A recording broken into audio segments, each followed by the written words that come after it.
Hello, welcome to my Teacher Induction Program Showcase presentation. My name is Fabiola Robles, and this is my fourth year teaching. I started off as a tutor. I was also an after-school recreational leader. I also was a substitute teacher, and I graduated from Cal State Bakersfield with a bachelor's in liberal studies. And I also am getting my credential and my master's from the University of Laverne. To begin with my teaching context, I am a fourth grade multiple subject teacher. I work at El Camino Real for the Arvin Union School District, and I love getting to know my students using different strategies and tools to meet their learning needs. I am bilingual. I speak English and Spanish. So the community here in Arvin, a lot of parents and students speak Spanish. So it's nice to be able to communicate effectively with them and also be able to understand them and their learning. It helps me, lesson plan and make sure that I'm taking them into consideration when planning. Teaching today touches tomorrow is a quote that I like to remember, just because teaching takes a lot of patience, and students are not going to learn everything in one day. It requires, using different tools and strategies to help them as time passes by. The evidence that I used for teaching context was the iReady diagnostic scores. We use this program at 3 times a year. It tests students on math and reading, and we've taken it twice already. And window one is the one that we took at the beginning of the year, and the most recent one was done right before winter break. So as you guys can see in the result, many of my students were able to make improvements. And again, I just use this as a way to see where I can meet my students' academic needs. It helps me group them in small groups and just help them, give them like intervention in certain subjects. It helps me see what they need more help on, and things that they're doing well in as well. As far as my growth goals, my first one was to use a variety of instructional strategies, resources, and technologies to meet students' diverse learning needs. I do have a lot of ELs, and I also have a lot of students who are RSP. So I wanted to make sure that I use different resources and strategies to help them. Everybody learns differently. So I think it was important for me to branch out and try out different resources that could help them. Another growth goal was using knowledge of students' academic readiness, language proficiency, cultural background, and individual development to plan instruction. Again, keeping the iReady scores in mind. Video games, which is something that students are culturally into. So I wanted to make sure I kept that in mind, as well as student interest. Anything that they are enjoying, like YouTube. I wanted to make sure that I incorporating that when I did my instruction for planning. Growth goal number 3, I chose collaborating with colleagues and the broader professional community to support teacher and student learning. I chose this just because I wanted to make sure that I provided other teachers with tools, and that I also learned from them and their experiences. New teachers and experienced teachers, they can all learn from one another, and I wanted to make sure that I collaborated with others and just learned other ways to help our students. And the growth goal evidence that I have is a website that I created. I created this website based on resources for social emotional learning, math, reading, and writing. This is something that a lot of our students are lacking, especially after COVID. But I wanted to have this to be able to share with my colleagues. And I also collaborated with them and asked them to share any resources that they may have. And I just wanted to put this all into one website. There's printables, lesson plans, there's different free math applications. So everything in here is free, and all teachers can have access to this. And it's just like a different tool that I shared with them. And again, this shows like evidence for growth goal 3, where I collaborated with teachers, but it's also has different resources for all students and their different learning needs.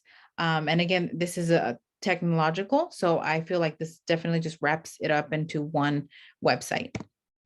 As far as Cycle Inquiry B, I wanted to use the math application called Bottle, which is basically just mathematics. And my goal was to increase math engagement in my classroom.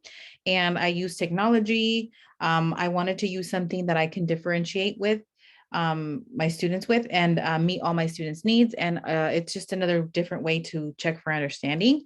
And the very first lesson that I created, I taught my math lesson, but then I wanted to make sure that I used bottle to check for understanding. So you assign a few problems and it's Common Core aligned. So you can choose the standard that you just taught and then have students solve the problems on their application.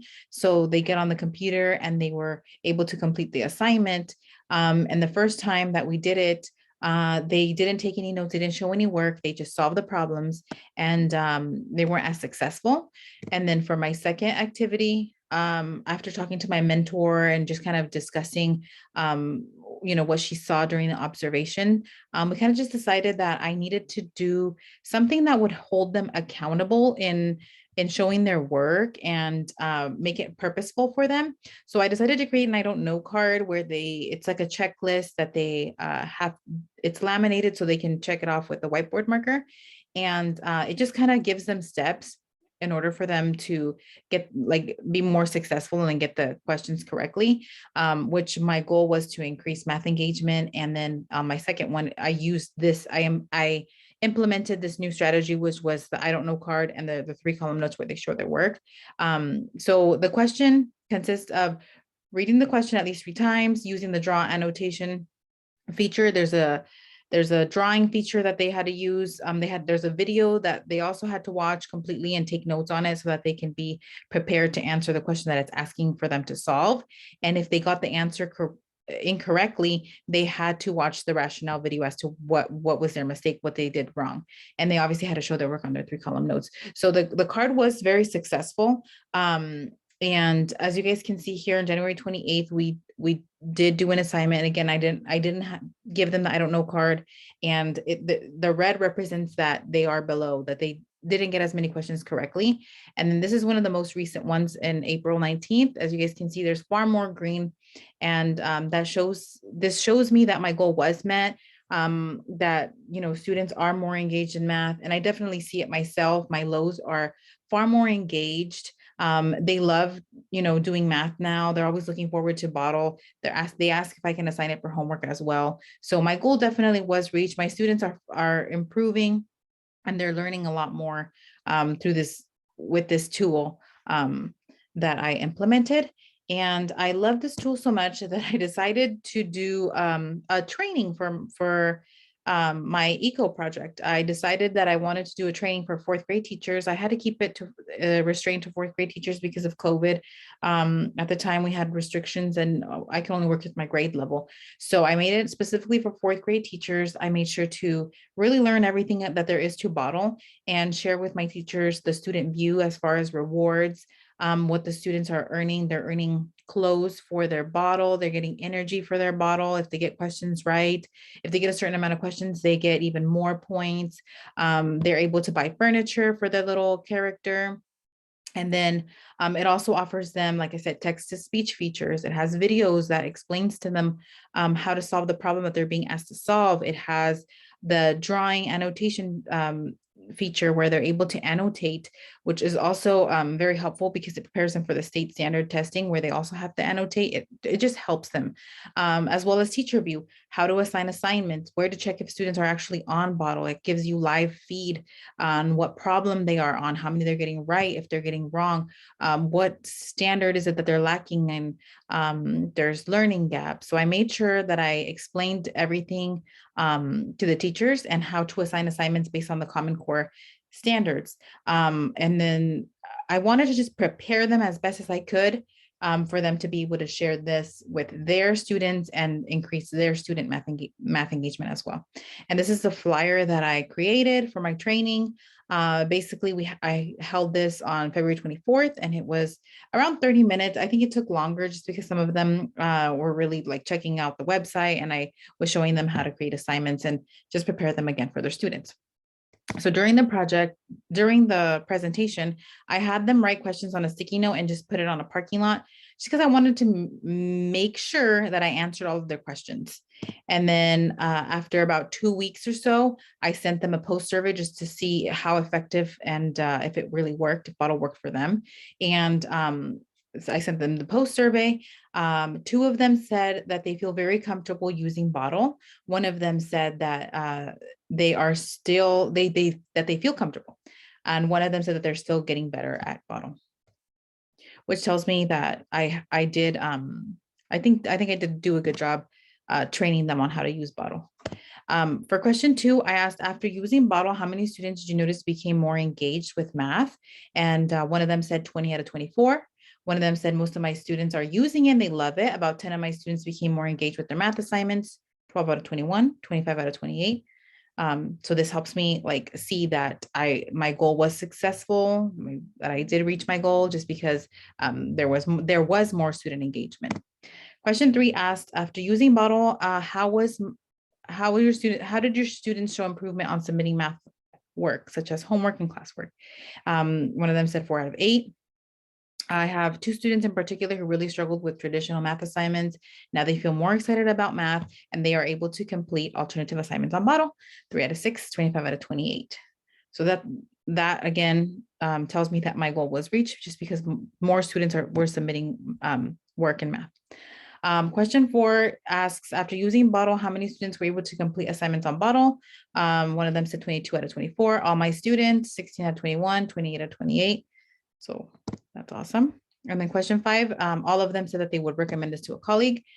Question 6 asked, how much do you think your students are enjoying bottle? And 3 of them said that that they are loving it. And one of them said they are enjoying it. So again, these results just tell me that my presentation was successful and that I was able to reach other students and increase math engagement.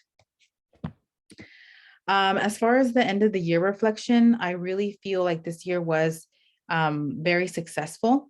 I feel like I was able to reach my growth goals. I attended a meeting. It was a culturally responsive meeting back in November for the induction program. And that's where I learned that meeting students' cultural backgrounds doesn't necessarily mean their ethnicity or their race.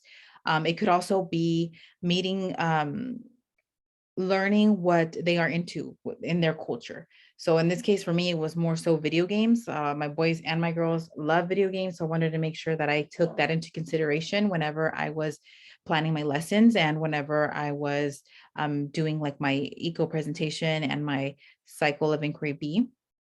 And again, technology was super useful for me, which was like a growth goal that I had.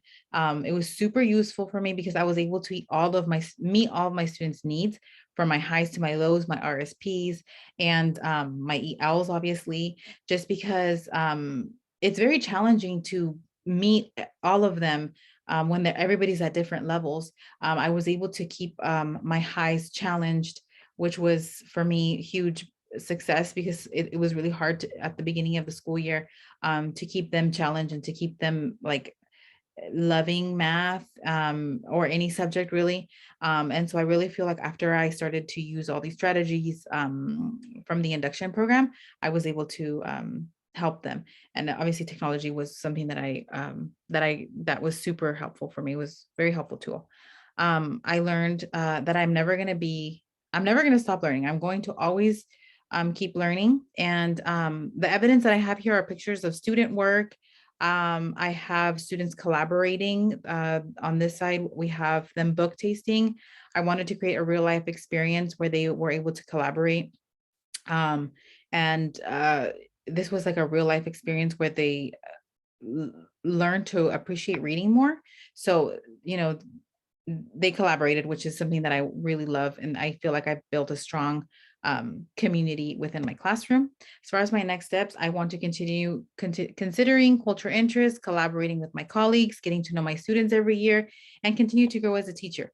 At the end of the day, my goal is to be a good educator for my students. I want to help them grow, and it's just important to collaborate with other colleagues to learn from them as well.